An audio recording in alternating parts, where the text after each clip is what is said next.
যখন তোমার মৃত্যু চলে আসবে, মৃত্যু কার কখন আসবে কেউ জানতে পারে না। কুল ইন্নাল মাউতাল্লাযীনা তাফিররুনা মিনহু, বান্দা তোমার মৃত্যু তোমাকে কখন গ্রাস করবে বান্দা তুমি জানো না।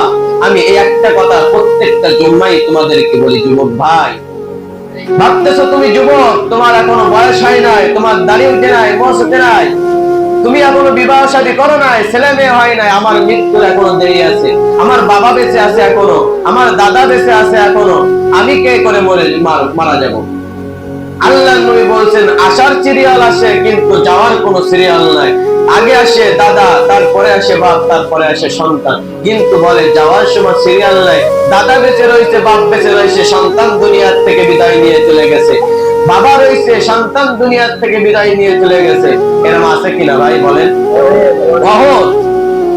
যুবক ভাইরা, বাবা বেঁচে রয়েছে, দাদা বেঁচে রয়েছে, দাদা